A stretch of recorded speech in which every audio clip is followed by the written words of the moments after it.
السلام عليكم ورحمة الله وبركاته. الحمد لله والصلاة والسلام على رسول الله وعلى آله وأصحابه حزب الله. கண்ணியத்திற்குரிய அல்லாஹ்வினுடையார்களே, நாம் இன்றைக்கு புனிதமான பராத் இரவை சந்திக்க இருக்கிறோம். இன்று மக்ரிபிலிருந்து அந்த பாக்கியமான இரவு நமக்கு வர இருக்கிறது. அந்த இரவை நாம் வீணாக்கிவிடக்கூடாது என்ற ஒரு விழிப்புணர்வுக்காக இன்றைய உரை அதை பற்றிய உரையாக அமைகிறது. இன்றைக்கு ரீல்ஸ்கள், ஷார்ட் வீடியோக்கள் மூலமாக நிறைய தகவல்களை நாம் பார்க்கிறோம். அதில் இந்த மாதம் துவங்கியதிலிருந்து வழிகளுக்கும் வழிகேடர்கள், நரகில் தள்ளும் பராத்திரவு, பாவியாக்கும் பராத்திரவு அப்படின்லாம் வீடியோக்களை போட்டு மக்களை குழப்பிட்டு இருக்கிறத பார்க்க முடிகிறது. எந்த அளவுக்கு அவங்க சொல்றாங்க அப்படின்னா, மது குடிப்பதை விட, விபச்சாரத்தில் மூழ்குவதை விட பராத் இரவுல தொழுகிறது பாவமான காரியம் அப்படின்னு சொல்றாங்க. அந்த அளவுக்கு மக்களை வழிகெடுக்கிறாங்க. மது குடிச்சாலும் பரவாயில்லை, விபச்சாரம் செய்தாலும் பரவாயில்லை, ஆனா நீங்க பராத் இரவுல நீங்க தொழுதுட்டீங்கன்னா அது அவ்வளவு பெரிய பாவம் அப்படிங்கிற மாதிரி மக்களை வழிகெடுக்கிற விதமாக ரீல்ஸ்கள் மூலமாக, அதே போல ஷார்ட் வீடியோக்களின் மூலமாக நமக்கு நிறைய வழிகெடுக்கிற அந்த வழிகேடர்களுடைய உரைகளை கேட்க முடிகிறது. அதனால் நாம் உண்மையை விளங்கிக் கொள்ள வேண்டும் என்பதற்காக இன்றைய உரை நாம் அது சம்பந்தமாக சில விஷயங்களை பேசுவோம். ஜும்மாவிலேயே நாம் பராத் சம்பந்தமாக பல்வேறு விதமான தகவல்களை சொன்னோம். மரியாதைக்குரியவர்களே, ஹதீஸ்களில் லைலத்துன் நிஸ்ஃபி மின் ஷஅபான், ஷஅபானின் 15வது இரவு, பாதி இரவு என்கிற வாசகங்கள் அடங்கிய பல ஹதீஸ்கள் இருக்கிறது. நாயகம் ஸல்லல்லாஹு அலைஹி வஸல்லம் சொன்ன செய்திகள். அதிலே சில ஹதீஸ்கள் பலகீனமான வகையை சார்ந்தது, சில ஹதீஸ்கள் ஆதாரபூர்வமான வகையை சார்ந்தது.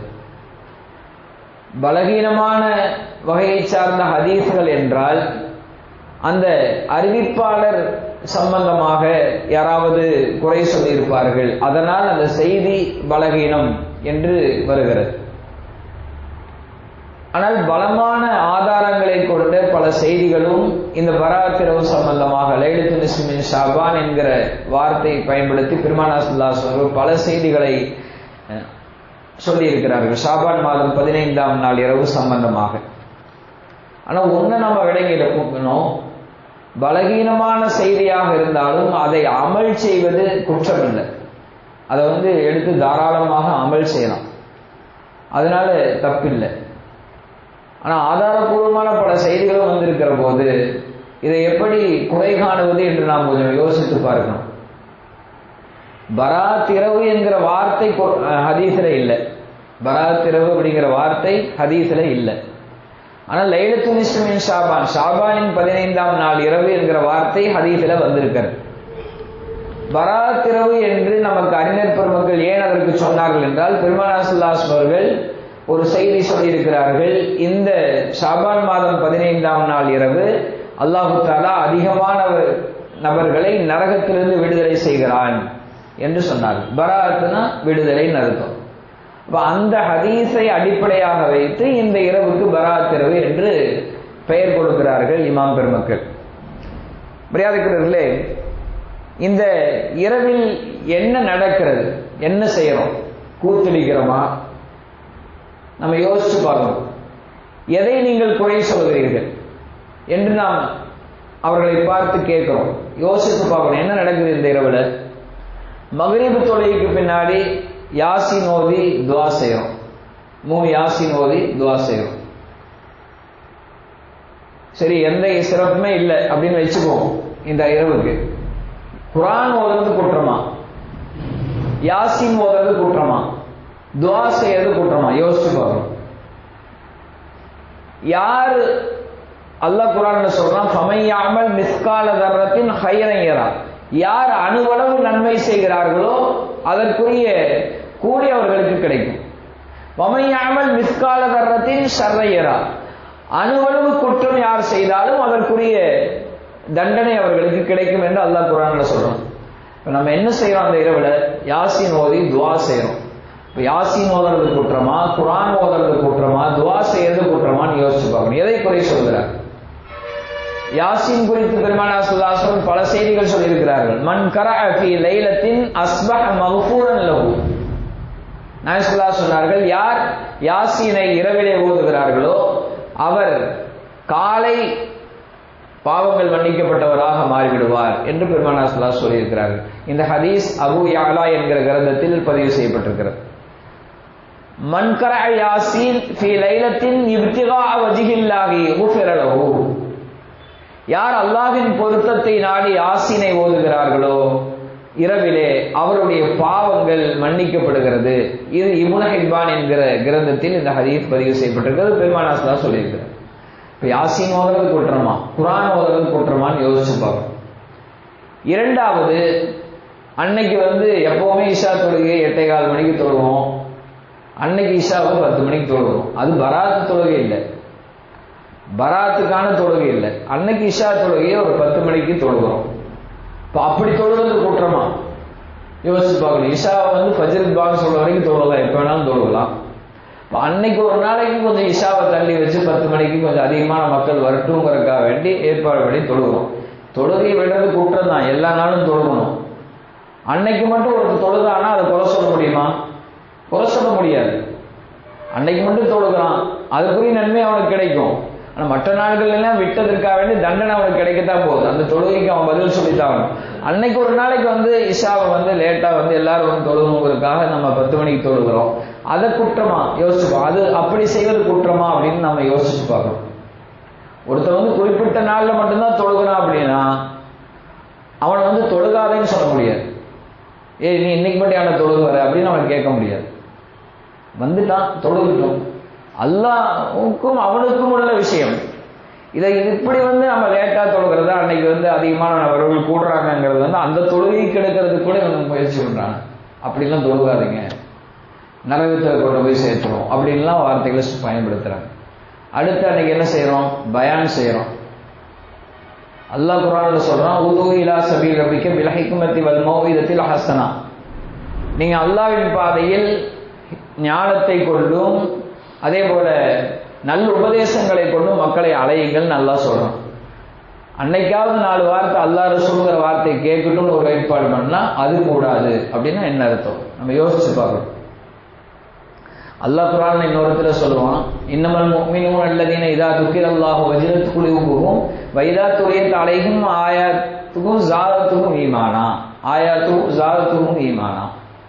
மூமின்கள் என்றால் யார் என்றால், அல்லாஹ்ங்கிற பேரை கேட்டா, அல்லாஹ்ங்கிற பேர் அவர்களுக்கு நினைவு கூறப்பட்டால் அவர்களுடைய உள்ளம் நடுநடுங்கி போய்விடும். அல்லாஹ்வின் வசனங்கள் அவர்களுக்கு எடுத்து சொல்லப்பட்டால் அவர்களுடைய ஈமான் அதிகரிக்கும் என்று அல்லாஹ் குர்ஆன்ல சொல்றான். இப்ப நல்ல உபதேசங்களை கேட்கிற போது அவர்களுடைய உள்ளத்துல மாற்றம் ஏற்படுவதற்குள்ளான வாய்ப்பு இருக்குது. பயான் செய்யறதுக்கு ஒரு நாள் அமைக்க கூடாது, அப்படிலாம் சொல்லக்கூடாதுன்னு யாரும் சொல்ல முடியாது. எப்ப வேணாலும் அல்லாஹ்வின் பக்கம் அவர்கள் அழைக்கலாம், பயான் செய்யலாம், மார்க்கம் சம்பந்தமான விஷயங்களை நினைவூட்டலாம். அன்னைக்கு ஒரு நாளை போய் பார்க்க இந்த மாதிரி அல்லாஹ் சொல்கிற வார்த்தையை இன்னைக்கு ஒரு நாளைக்காவது கேட்கட்டும் ஏற்பாடு பண்றது தப்பா? யோசிச்சு பார்க்கணும். அடுத்து அன்னைக்கு திக்ர் மஜ்லிஸ் நடத்துறோம். திக்ருங்கிறது அல்லாஹ் திக்ரில்லாஹ் தத்மையினுல் குலூப், அல்லாஹ் குர்ஆன்ல சொல்றான். அல்லாஹ்வை நினைக்கிற போது உள்ளங்கள் நிம்மதி அடைகிறது, அல்லாஹ்வின் பெயர் கூறுகிற போது உள்ளங்கள் நிம்மதி அடைகிறது அப்படின்னு அல்லாஹ் சொல்றான். அப்ப அது குற்றமா? அப்படி அல்லாஹ்வுடைய வார்த்தைகள் லா இலாஹ இல்லல்லாஹ் சுப்ஹானல்லாஹ் இந்த மாதிரியான வார்த்தைகள் அன்னைக்கு ஒரு நாளைக்கு அவன் வாயிலிருந்து வரட்டும்ங்கிறதுக்காக வேண்டிய ஏற்பாடு பண்ணது, இது குற்றமான்னு யோசிச்சு பார்க்கணும். அடுத்து என்ன செய்யறோம்? ஜியாரத்துக்கு போறோம். இதுல எதை நீங்கள் குற்றம் என்று சொல்கிறீர்கள்? குர்ஆன் ஓதுவதையா, பயான் செய்வதையா, திக்ர் செய்வதையா, ஜியாரத் செய்வதையா? நாம் யோசிச்சு பார்க்கணும். இன்னமல் அமாலு பின்னியாத் வ இன்னமா லிக்குல்லி இம்ரிஇன் மா நவா. எண்ணங்கள் எல்லாம், செயல்கள் எல்லாம் எண்ணங்களை பொறுத்து தான் அமைகிறது என்றார்கள் பெருமானார் ஸல்லல்லாஹு அலைஹி வஸல்லம். அல்லாஹ் மன்னிப்பாங்கிற எண்ணத்துல அன்னைக்கு தொழுகிறான், அவன் அல்லாஹ்வின் மீது நல்லெண்ணெய் வைக்கிறான். இதை குற்றம் என்று சொல்ல முடியுமான்னு நம்ம யோசிச்சு பார்க்கணும். அதே போல அல்லாஹ் அடியார்கள் வணக்கத்தில் ஈடுபடுகிற போது அல்லாஹ் சந்தோஷப்படுவானே தவிர கோபப்பட மாட்டான். ஏன்னா இன்னைக்கு ஒரு நாளைக்கு கொண்டு வந்து சேர்ந்துட்டீங்க, மற்ற நாள்ல என்னை விட்டுட்டீங்கன்னா அல்லாஹ் கோபப்பட மாட்டான். அடியார்கள் அவனை வணங்குகிற போது, வணக்கத்திற்காக ஒன்று சேர்கிற போது அல்லாஹ் சந்தோஷமா படுவானே ஒழிய கோபப்பட மாட்டான். ஜியாரத் இன்னைக்கு செய்யப்படுகிற அமல்கள்ல மிக முக்கியமானது. பெருமானார் ஸல்லல்லாஹு அலைஹி வஸல்லம் அவர்கள் பற்றி ஆயிஷா நாயகி அறிவித்த அந்த ஹதீஸ் நம்ம ஜும்மால கூட சொன்னோம். ஒரு நாள் நாயகம் ஸல்லல்லாஹு அலைஹி வஸல்லம் அவர்களை இரவில காணல, நான் தேடிட்டு போனேன். அப்ப அங்க நாயகம் ஸல்லல்லாஹு அலைஹி வஸல்லம் அவர்கள் ஜன்னத்துல் பக்கீ கபிரிஸ்தான்ல நாயகம் ஸல்லல்லாஹு அலைஹி வஸல்லம் அவர்கள் துஆ செய்து கொண்டிருந்தார்கள். தலையை உயர்த்தி வானத்தின் பக்கமாக உயர்த்தி துஆ செய்து கொண்டிருந்தார்கள். அப்போ அல்லாஹ்வும் ரசூலும் உனக்கு துரோகம் செஞ்சிருவான்னு நினைச்சிட்டியா ஆயிஷான்னு கேட்டாங்க நாயகம் ஸல்லல்லாஹு அலைஹி வஸல்லம் அவர்கள். இல்ல வேற மனைவிமார்ல போயிட்டீங்களோ அப்படின்னு நான் நினைச்சேன்னு ஆயிஷா நாயகி பதில் சொன்னாங்க. சொல்லிவிட்டு அப்ப நாயகம் ஸல்லல்லாஹு அலைஹி வஸல்லம் சொன்னார்கள், இந்த நாள் எதுவென்று தெரியுமா? ஃபைன்னல்லாஹ தஆலா யன்ஸிலு லைலத்தன் நிஸ்ஃபி மின் ஷஅபான் இலா ஸமாஇத் துன்யா. முதல் வானுக்கு அல்லாஹ் இறங்கி வருகிறான். முதல் வானுக்கு அல்லாஹ் இறங்கி வருகிறான் என்றால் அவனுடைய அருள் இறங்கி வருகிறது. அல்லாஹ்வுக்கு இடமெல்லாம் கிடையாது. அல்லாஹ்வுக்கு ஒரு இடம், அரிசில இருக்கிறான், அங்க இருக்கிறான், இங்க இருக்கிறான் அப்படின்னு அல்லாஹ் அரிசில இருக்கிறான்னா அல்லாஹ்வோட அரிசி பெருசாயிரும். அல்லாஹ் தான் பெரியவர். இப்ப அல்லாஹ்வின் ஆளுமை அங்கு இருக்கிறது, அல்லாஹ்வின் கட்டளைகள் அங்கிருந்து வருகிறது என்றுதான் விளங்க வேண்டும். அல்லாஹ்வுக்கு இடமெல்லாம் கிடையாது. அல்லாஹ்வின் அந்த கிருபை முதல் வானுக்கு வருகிறது. யார் பாவ மன்னிப்பு தேடுகிறாரோ அவரை மன்னிக்கிறேன். அல்லாஹு தஆலா கணம், அதாவது கல்பு கூட்டத்தாரனுடைய ஆடுகளின் ரோமங்களின் எண்ணிக்கையை விட அதிகமானவர்களை அல்லாஹ் மன்னிக்கிறான் என்று சொன்னார்கள் பெருமானார் ஸல்லல்லாஹு அலைஹி வஸல்லம். ஆக இந்த ஹதீஸ் திருமதியில் இடம்பெற்றிருக்கிறது. நாயகம் ஸல்லல்லாஹு அலைஹி வஸல்லம் அவர்கள் விசேஷமாக ஷாபான் மாதம் 15ஆம் நாள் இரவு கபிரிஸ்தானுக்கு போயிருக்காங்க. அங்க இருக்கிறவர்களுக்காக துஆ செய்திருக்கிறாங்க. இப்ப இது குற்றமா நாம் யோசிச்சு பார்க்கணும். ஜியாரத்து என்று அன்னைக்கு நாம் ஏற்பாடு பண்றோம். நாயகம் ஸல்லல்லாஹு அலைஹி வஸல்லம் அவர்கள் சொல்கிறார்கள், ஒரு மையித்து மல் மையித்து ஃபீ கப்ரிஹி கல் கரீகில் முத்தகவ்விஸ். மௌத்தானவங்க எப்படி இருப்பாங்க அப்படின்னு சொன்னாக்க, நீர்ல மூழ்கிட்டு இருப்பவன் எப்படி, யாராவது என்னை கை கொடுத்து தூக்கி காப்பாற்ற மாட்டார்களா என்று மௌத்தாக்கள் இருப்பார்கள், மௌத்தானவர்கள் இருப்பார்கள். இப்ப அவங்களுடைய மகன்களின் துவா, அவங்களுடைய தந்தைமார்களின் துவா, அவங்களுடைய நண்பர்களின் துவா, யாராவதுடைய துவாவாவது நமக்கு சேராதா என்று எதிர்பார்த்து கொண்டிருப்பார்கள். இப்ப அவர்களுக்காக வேண்டி துவா செய்ய நாம் செல்கிறோம் அன்றைய நாளில் அது பெருமானாரின் வழிகாட்டுதல். நான் சொல்றேன், அதாவது வைன்ன ஹிதாயல் அஹ்யாஇ லில் அம்வாத்தி அத்ஆ வல் இஸ்திக்ஃபார். மௌத்தானவர்களுக்கான ஹதியா எதுவென்றால் அவர்களுக்காக வேண்டி பாவ மன்னிப்பு தேடுவது, அவர்களுக்காக துஆ செய்வதுதான் மௌத்தானவர்களுக்கு நாம் செய்கிற ஹதியாவாக இருந்து கொண்டிருக்கிறது. அவர்களுக்காக தான தர்மம் செய்தாலும் போய் சேரும், அவர்களுக்காக துஆ செய்தாலும் போய் சேரும், அவர்களுக்காக குர்ஆன் ஓதி அது நன்மை எத்தி வைத்தாலும் போகும். அதனால இந்த மாதிரியான காரியங்களை மௌத்தானவர்களுக்காக செய்ய வேண்டும். நம்ம ஜியாரத்து செய்வதன் மூலமாக நமக்கு என்ன கிடைக்கிறது என்றால், நமக்கு ஆகிரத்தின் நினைவு வருகிறது. பெருமானார் ஸல்லல்லாஹு அலைஹி வஸல்லம் சொல்லி காட்டியிருக்கிறார். அவங்க மௌத்தா போயிட்டாங்க, முன்னாடி போனவங்க, அவங்க நம்மளுக்கு பின்னாடி அவங்களுக்கு பின்னாடி போக போறோம்னு சொல்லி அந்த மறுமையை ஞாபகம் ஊட்டக்கூடியதாக, மௌத்தை ஞாபகம் ஊட்டக்கூடியதாக ஜியாரத் இருக்கிறது. அந்த அமல் இந்த நாளிலே நடக்கிறது. அடுத்து நம்ம நோன்பு வைக்கிறோம். எப்ப வேணுமானாலும் நோன்பு வைக்கலாம். நாயகம் ஸல்லல்லாஹு அலைஹி வஸல்லம் அவர்கள் ஷாபான்ல முழுதுமாக நோன்பு நோற்றிருக்கிறார்கள் என்று ஹதீஸ்ல வருகிறது. இதை இன்னைக்கு ஒரு நாளைக்கு நோன்பு பிடிக்காதுங்க, அது பாவம். அது குறிப்பிட்டு ஒரு நாள் மட்டும் நோன்பு பிடிக்கிறது பாவம். ஷாபான்ல நீங்க நோன்பு வச்சுக்கலாம், ரசூலுல்லாஹ் நோன்பு வச்சாங்க அந்த மாசம் ஃபுல்லா. ஆனா இந்த நாள்ல பராத்திரவுல மட்டும் நீங்க நோன்பு வைக்கிறீங்க, நோன்பு வைக்காதீங்க, பாவங்கிறான் நோன்பு வைக்கிறது. அதுக்கு ஒரு ஹதீஸ் ஆதாரமா கொண்டு வராங்க. என்னன்னா, நாயகம் ஸல்லல்லாஹு அலைஹி வஸல்லம் சொன்னார்கள், அபூ ஹுரைரா ரலியல்லாஹு அன்ஹு அறிவிக்கிறார்கள், இதன் தஸஃப ஷஅபான் ஃபலா யஸூமுஹா ஹத்தா யகூன ரமலான். அதாவது ஷாபான் மாசத்தினுடைய 15 நாள் முடிஞ்சிருச்சுன்னா நீங்க என்ன செய்யாதீங்க, நோன்பு வைக்காதீங்கன்னு சொல்லலாம். ரமலான் வர்ற வரைக்கும். ஏன்னா அது ரமலானுடைய நோன்பை குறைபடுத்தி வருவாங்க. நாயசுல்லாஸ் அந்த மாசம் ஃபுல்லா நோன்பு வச்சிருக்காங்க. ஷாபான் மாசம் 15ஆம் நாள் வந்துட்டா நீங்க நோன்பு வைக்காதீங்கன்னு சொல்லலாம். இந்த ஹதீஸ் ஆதாரமா வச்சுட்டு நீங்க ஷாபான் மாசத்துல 15ஆம் நாள் நோன்பு வைக்காதீங்க அப்படி. நம்ம வைக்கிறது அது 15க்கு முன்னாடி.